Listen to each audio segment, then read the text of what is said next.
बढ़ोतरी बहुत अच्छी बात है और हम सब चाहते हैं कि हमारे जीवन में हमेशा बढ़ोतरी होती रहे। कोई मनुष्य नहीं होता है जो अपनी बढ़ोतरी नहीं चाहता है। हर व्यक्ति अपनी बढ़ोतरी को चाहता है, अपनी ज़िंदगी में तरक्की करना चाहता है, अपनी ज़िंदगी में आगे बढ़ना चाहता है, बहुत कुछ कमाना चाहता है। उन सब में से धन अधिक कमाना चाहता है, संपत्ति अधिक कमाना चाहता है। कुछ लोग होते हैं अपने बल को कमाना चाहते हैं, सामर्थ को कमाना चाहते हैं। कुछ लोग होते हैं अपने नाम को कमाना चाहते हैं और कुछ लोग होते हैं राज्यों को, देशों को कमाना चाहते हैं। हर एक मनुष्य अपने जीवन में कुछ न कुछ कमाना चाहता है और उसके लिए वो प्रयास करता है। उसके पास जो कुछ भी बुद्धि है, ताकत है, बल है, सामर्थ है, ज्ञान है, समझ है, उन सबों का उपयोग करता है और अपने धन को बढ़ाने की कोशिश करता है, संपत्तियों को बढ़ाने की कोशिश करता है। इस संसार में मनुष्य को चाहे कितने भी क्यों ना मिले, वो कम पड़ जाता है, उसकी लालच और आगे बढ़ती है। आंखों में जब आकर्षण बढ़ जाती है, मन में मोह बढ़ जाता है, अभिलाषाएं बढ़ जाती हैं, हमारे हृदय, हमारा मन और किसी चीज़ की लालच करने लगता है, आशा करने लगता है। वो कभी संतुष्ट नहीं होता है, कुछ ना कुछ और कमाने का, कुछ ना कुछ और पाने की चाहत रखता है। ऐसे समय में हमारी ज्ञान बढ़ती है, हमारी ताकत बढ़ती है, समझ बढ़ती है, बल बढ़ती है, हमारी धन दौलत बढ़ जाती है, हमारी संपत्ति बढ़ जाती है, हमारे राज्य बढ़ जाते हैं, सब कुछ विस्तृत होने लगता है। जब ये सब विस्तृत होने लगता है, हमें परखना चाहिए, हमें जांचना चाहिए इसके साथ साथ हमारे और क्या चीज़ विस्तृत हो रहे हैं। क्या इन सबों के साथ में कोई नुकसान हमारे पास आ रही है, कोई घात हमारे पास आ रही है, कोई खतरे हमारे पास आ रहे हैं जिसके कारण से विनाश हम पर टूट पड़ती है और हमारी जानकारी के बगैर ही, भनक भी ना मिलते हुए, कोई ऐसे संकेत भी हमें ना देते हुए खतरे, मुसीबत, आफत हम पर टूट पड़ती हैं। हमारे ध्यान में आगे बढ़ते हैं, लेकिन उससे पहले हम अपने आप को परखने की कोशिश करते हैं। क्या सच में ज्ञान अधिक होने से या फिर पढ़ाई अधिक होने से कोई खतरा है? क्या सच में धन संपत्ति अधिक हो जाने से कोई खतरा है? हम बढ़ते जाते हैं, हमारी बढ़ोतरी होती है, क्या इसमें कोई खतरा हमारे लिए है, कोई नुकसान हमारे लिए है? कोई ऐसी चीज़ हमें घात करने के लिए छिपी हुई हैं जो हमें पकड़ना चाहती है, जो करना चाहती है, मजबूर कर देना चाहती है, बर्बाद कर देना चाहती है, सत्यानाश कर देना चाहते हैं? इन बातों को गौर करने से पहले, हमारे ध्यान को आगे बढ़ाने से पहले, हम भी अपने आप को एक और बार परमेश्वर के हाथों में लेकर चलते हैं। हम ज्ञान को कमाने की कोशिश कर रहे हैं, जानकारियाँ बटोरने की कोशिश कर रहे हैं, धन संपत्ति को बटोरने की कोशिश कर रहे हैं, उसे बढ़ाने की कोशिश कर रहे हैं, राज्यों को बढ़ाने की कोशिश कर रहे हैं, रिश्तों को बढ़ाने की कोशिश कर रहे हैं, पहचानों को बढ़ाने की कोशिश कर रहे हैं, भुजबल को बढ़ाने की कोशिश कर रहे हैं। लेकिन इन सब के साथ में क्या हमारी समझ हमारे साथ में चलती है? अगर समझ हमारे साथ में नहीं है तो खतरा हमारे साथ में है। तो हमारी समझ के लिए हम मिलकर प्रार्थना करेंगे परमेश्वर की दया दृष्टि हम पर होने के लिए। परमेश्वर ऐसे समझ की आत्मा अर्थात पवित्र आत्मा का अभिषेक से हम सबको भरने के लिए प्रार्थना करेंगे, ताकि पवित्र आत्मा का अभिषेक में, अगुवाई में और उनके निर्देश में हम लोग चलते रहें, उनके मार्गदर्शन को हम लोग प्राप्त करते रहें, परमेश्वर के निर्देशों को प्राप्त करते रहें, उनकी विधियों को समझते रहें और उनकी विधियों के आधार पर हम लोग चलते रहें। इस प्रकार से चलने के लिए परमेश्वर हम सबको फिर से एक बार अपनी ओर आकर्षित करते हुए, हम सबों के साथ परमेश्वर बातें करते हुए, हमें अपनी आत्मा से भरने के लिए, अपनी समझ से भरने के लिए, अपने अगुवाई में हम सबको चलाने के लिए आए अपने आप को खुदा के हाथों में लेकर चलते हैं, मिलकर प्रार्थना करते हैं। आपके वचन में लिखा हुआ है, किसी को ज्ञान की कमी है तो आपसे मांग कर लेना चाहिए। आपके वचन में यह भी लिखा हुआ है, परमेश्वर के भय में चलना ज्ञान का, समझ का आरंभ होता है। जानकारी परमेश्वर हम बटोर रहे हैं, ज्ञान को हम कमाने की कोशिश कर रहे हैं, बहुत कुछ रोज प्राप्त करना चाहते हैं, लेकिन समझ हमसे दूर है प्रभु जी। इस प्रकार की समझ प्रभु केवल आपकी ओर से हमें मिलती हैं, जो खतरों को प्रभु जी पहचानने के लिए, मुसीबतों को पहचानने के लिए, विपत्तियों को पहचानने के लिए, हमें बर्बाद करने के लिए, हमारी घात में जो कुछ बैठा हुआ प्रभु, उसे पहचानने की समझ भी परमेश्वर आपकी ओर से मिलती हैं। इस प्रकार से परमेश्वर आप हमें प्रदान करते हैं, हमारे मांगने से प्रभु जी हमें देते हैं, हमें चलाते हैं, परमेश्वर हमसे बातें करते हैं। अनुग्रहकारी पिता परमेश्वर, इन सारी बातों के लिए, इन सारी कार्यों के लिए परमेश्वर फिर से एक बार जो हमारे जीवन में अभी तक आपने किए हैं और आगे भी करने जा रहे हैं, शुक्र अदा करते हैं। हमारे साथ परमेश्वर रजा बातें कर इसके लिए भी धन्यवाद करते हैं। प्रार्थना को सुनकर परमेश्वर उत्तर भी दे इसके लिए धन्यवाद करते हैं। समझ के साथ में, ज्ञान के साथ में भर दीजिए, अपनी आत्मा का अगुवाई में चलाने के लिए प्रार्थना करते हैं। आपके सारे परिजनों को, हमारे सारे श्रोताओं को आपकी दृष्टि में लेकर आते हैं। एक एक व्यक्ति को परमेश्वर अपने समझ की आत्मा से भरने के लिए, अपने अगुवाई में चलाने के लिए प्रार्थना करते हैं। शारीरिक रूप से प्रभु जी ने सहायता कीजिए, मानसिक रूप से परमेश्वर ने शांति देने के लिए दुआ करते हैं। बल सामर्थ से प्रभु जी ने भरने के लिए प्रार्थना करते हैं। आर्थिक रूप से परमेश्वर अपनी मदद उन तक पहुंचा दीजिए, सारी कमी कटी को दूर करने के लिए दुआ करते हैं। उनके परिवार के प्रभु जी सारे सदस्य परमेश्वर हर एक विषय में तृप्त हो सके। आपके स्वर के भंडार परमेश्वर के पास रखें। अनाज से प्रभु जी ने तृप्त कर दीजिए, खाने पीने के भंडार से उन्हें तृप्त कर दीजिए, धन से उन्हें तृप्त करने के लिए दुआ करते हैं। अच्छी सेहत के लिए, तंदुरुस्ती के लिए प्रार्थना करते हैं। साथ ही साथ परमेश्वर पवित्र आत्मा का अगुवाई के लिए, अभिषेक के लिए प्रार्थना करते हैं। आत्मा के वरदानों के साथ प्रभु हर एक व्यक्ति को छूने के लिए, प्रभु जिनको उद्धार नहीं मिले परमेश्वर उन सबके उद्धार के लिए प्रार्थना करते हैं। आपकी दिशाओं को जाकर प्रभु जी आपकी दिशाओं में चलने के लिए, परमेश्वर हर एक व्यक्ति को प्रभु जी छूने के लिए, आपकी मार्गदर्शन प्रभु जी ने चलाने के लिए दुआ करते हैं। हमारी सारी प्रार्थना परमेश्वर आप तक पहुंच गए हैं, उत्तर भी लेकर परमेश्वर हमारे पास आ रहे हैं। इसके लिए शुक्र अदा करते हुए आदर सम्मान महिमा के साथ में हमारे उद्धारकर्ता हमारे प्रभु यीशु मसीह के नाम से इस प्रार्थना को मांगते हैं। सुन और कबूल कर पिता, आमेन आमेन आमेन।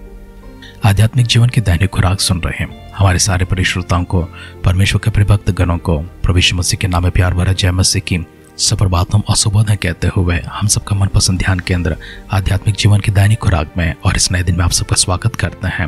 हमारी अध्ययन न्याय के ग्रंथ 14 अध्याय में चल रही है। आज उसका पहला वचन से पढ़ते हुए हमारे ध्यान को आगे बढ़ाएंगे। शिमशोन तिम्ना को गया और तिम्ना में एक पलिश्ती स्त्री को देखा। तब उसने जाकर अपने माता पिता से कहा, तिम्ना में मैंने एक पलिश्ती स्त्री को देखा है, सो अब तुम उससे मेरा ब्याह करा दो। उसके माता पिता ने उससे कहा, क्या तेरे भाइयों की बेटियों में वो हमारे सब लोगों में कोई स्त्री नहीं है कि तू खतनाहीन पलिश्तियों में से स्त्री ब्याह करना चाहता है? शिमशोन ने अपने माता पिता से कहा, उसी से मेरा ब्याह करा दो, क्योंकि मुझे वही अच्छी लगती है। उसके माता पिता ना जानते थे कि यह बात यहोवा की ओर से होती है कि वह पलिश्तियों के विरुद्ध में धाव ढूंढता है। उस समय तो पलिश्ती इस्राएल पर प्रभुता करते थे। तब शिमशोन अपने माता पिता को संग ले तिम्ना को चलकर तिम्ना की दाख की बारी के पास पहुंचा। वहां उसके सामने जवान सिंह गरजने लगा। जब यहोवा का आत्मा उस पर बल से उतरा और यद्यपि उसके हाथ में कुछ ना था, तभी उसने उसको ऐसा फाड़ डाला जैसे कोई बकरी का बच्चा फाड़े। अपना यह काम उसने अपने पिता व माता को न बतलाया। तब उसने जाकर उस स्त्री से बातचीत की और वह शिमशोन को अच्छी लगी। कुछ दिनों के बीतने पर वह उसे लाने को लौट चला और सिंह की लौत देखने के लिए मार्ग से मुड़ गया तो क्या देखा कि सिंह की लौत में मधुमक्खियों का एक झुंड और मधु भी है। तब वो उसमें से कुछ हाथ में लेकर खाते खाते अपने माता पिता के पास पहुंचा और उनको यह बिना बताए कि इसको सिंह की लौत में से निकाला है, कुछ दिया और उन्होंने भी उसे खाया। तब उसका पिता स्त्री के यहाँ गया और शिमशोन ने जवानों की रीति के अनुसार वहां जेवनार की। उसको देखकर वे उसके संग रहने के लिए 30 संगियों को ले आए। शिमशोन ने उनसे कहा, मैं तुमसे पहले कहता हूँ, यदि तुम इस जेवनार के 7 दिनों के भीतर उसे बूझकर अर्ध बता दो तो मैं तुमको 30 कुर्ते और 30 जोड़े कपड़े दूंगा, और यदि तुम उसे ना बता सको तो तुमको मुझे 30 कुर्ते और 30 जोड़े कपड़े देने पड़ेंगे। उन्होंने उससे कहा, अपनी पहली कह कि हम उसे सुने। उसने उनसे कहा, खाने वालों में से खाना और बलवंत में से मीठी वस्तु निकली। इस पहली का अर्ध वे 3 दिन के भीतर ना बता सके। 7वें दिन उन्होंने शिमशोन की पत्नी से कहा, अपने पति को फुसला कि हमें पहली का अर्थ बताए, नहीं तो हम तुझे और तेरे पिता के घर समेत आग में जलाएंगे। न्यायों का ग्रंथ 14 अध्याय का पहला वचन से लेकर 15 वचन तक हमने पढ़कर सुना है। पिछले दिन में हमने देखा था नाज़ीर अर्थात शिमशोन का जन्म होता है। आज शिमशोन बड़ा हो चुका है। शिमशोन तिम्ना को जाता है, पलिश्तियों की स्त्री को देखता है, उसे पसंद करने लगता है और अपने माता पिता से कहता है कि मुझे उससे ब्याह करना है। माता पिता ने उसे समझाया और उसे मनाने की कोशिश किया, क्या तेरे भाइयों में से और हमारे सब लोगों में से तुझे ऐसी कोई स्त्री ना मिली जो खतनाहीन स्त्री अर्थात फलिश्ती के साथ में तो ब्याह करना चाहता है? शिमशोन ने कहा, मुझे तो पसंद आई है, मुझे उसी से ब्याह करना है। शिमशोन को मनाने की कोशिश किया है, माता पिता विफल हो जाते हैं उनकी मांग को पूरी करने के लिए और स्त्री को ले आना चाहते हैं। इसी दौरान जब वो लोग यात्रा कर रहे थे, शिमशोन थोड़ा आगे चलने लगा। उसके सामने गरजने वाला एक जवान सिंह आ पड़ा। शिमशोन के पास कोई हथियार भी ना था, लेकिन उसने इस प्रकार से उसे फाड़ डाला जैसे कि कोई बकरी के बच्चे को फाड़ डालता हो। उसके माता पिता को इसकी खबर नहीं है और उसके माता पिता और शिमशोन मिलकर तिम्ना को जाते हैं ताकि उस स्त्री को ब्याह कर शिमशोन के साथ में लेकर आए। राह में चलते चलते शिमशोन वहीं पर जाता है, उस सिंह को देखना चाहता है। जब उसे देखता तो उसके भीतर उसे मधुमक्खियों का छत्ता मिलता है और मधु भी मिलता है। अपने हाथ में लेकर खाता है और माता पिता को भी देता है। उनसे बताता नहीं कि वह कहाँ से आया है। उसमें से एक पहेली को निकालता है। शिमशोन ने जवानों की रीति के अनुसार जब जेवनार किया, उसके संग रहने के लिए 30 लोगों को लाया गया था और उन 30 लोगों से शिमशोन ने एक पहेली को पूछा था। यदि वो पहले बूझकर उसका अर्थ बता सकते हैं तो शिमशोन उनको 30 कुर्ते और 30 जोड़े कपड़े देगा। अगर ऐसा ना हुआ तो उनको देना पड़ेगा। वे 30 लोग पहले ही सुनते हैं, लेकिन उनको अर्थ नहीं मिलता है। 3 दिन बीत चुके हैं, 7वें दिन भी आ चुका है। अब वो शिमशोन की पत्नी के पास जाते हैं और उसको धमकी देते हैं कि तुमने हमारा अपमान करने के लिए, हमारा पैसा लूटने के लिए इसको यहाँ पर बुलाया है। यदि इस पहेली का अर्थ नहीं बताएगी तो तुझे और तेरे घराने समेत हम सबको आग में जला देंगे। शिमशोन की पत्नी आगे क्या करती है कल की ध्यान में देखेंगे, लेकिन आए हमारे ध्यान को इस प्रकार से समाप्त करते हैं। शिमशोन सबसे बढ़कर परमेश्वर की आत्मा को प्राप्त किया हुआ, परमेश्वर की ओर से नाज़ीर के रूप में जन्म लिया हुआ एक विशेष व्यक्ति था और परमेश्वर की आत्मा उसके ऊपर थी। परमेश्वर की आत्मा के साथ में शिमशोन को बड़ी ताकत मिली है। इस ताकत के साथ में शिमशोन को ज्ञान भी मिली है। परमेश्वर ने शिमशोन के संसार में इसलिए लेकर आया था ताकि फलिश्तियों के विरोध में लड़े और इस्राएलियों को छुड़ाए। लेकिन शिमशोन अपने शत्रुओं के बीच में जाता है, वहीं पर अपना रिश्ता बांधने की कोशिश करता है। शत्रु तो शत्रु ही होते हैं, इस बात की समझ शिमशोन को नहीं मिले थे।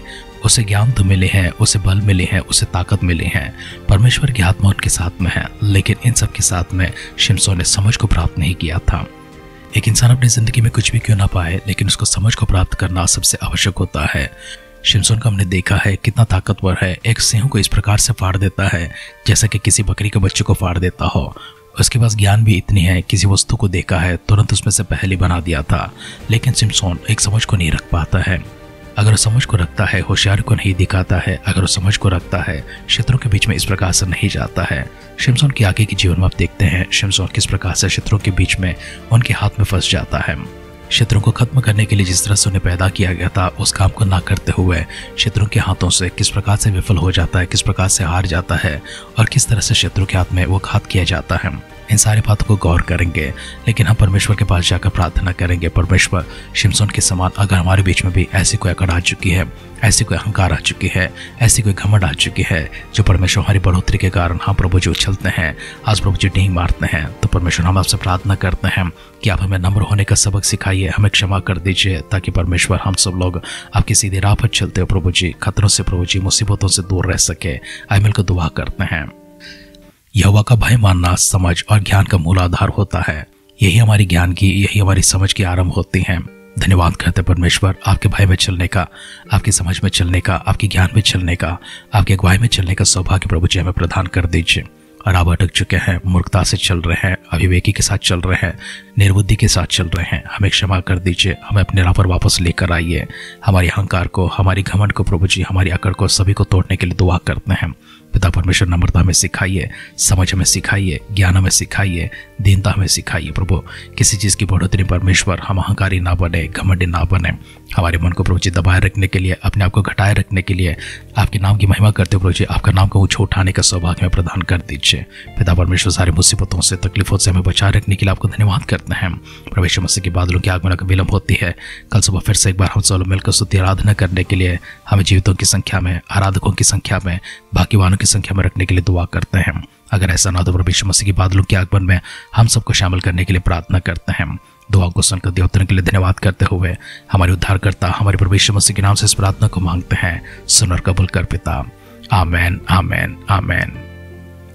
आपके भीतर परमेश्वर झांक कर देखे और वैध की जो भावना है उन सबों को निकालकर अभी से समय बाहर कर दे। परमेश्वर निरंतर आपको खोजते रहे, परमेश्वर निरंतर आपको परखते रहे, परमेश्वर निरंतर आपके अंतर्मन में आपसे बातें करते रहे और वेद की जो भावना है, वेद की जो विचार है, वेद की जो हरकतें हैं, उन सबों को परमेश्वर हमेशा दूर करते रहे, जिससे कोई खतरा, कोई मुसीबत कभी आपको ना छुए। परमेश्वर के सौभाग्य आप प्राप्त करते रहे, परमेश्वर के आशीर्वाद आप प्राप्त करते रहे, परमेश्वर का स्वर्ग राज्य प्रवेश करने का हक और अधिकार भी आप प्राप्त करते रहे। इस संसार में एक आशीषमान जीवन और स्वर्गलोक में महिमा में जीवन आप बिताए। हमारी सी दुआ कामना के साथ आज के ध्यान कहीं पर समाप्त करते हैं। आप सुनते रहिए, सुनाते रहिए आध्यात्मिक जीवन की दैनिक खुराक। कल फिर मिलेंगे। अपना ख्याल रखिए, अपनों को ख्याल रखिए, दूसरों का भी ख्याल रखिए। God bless you.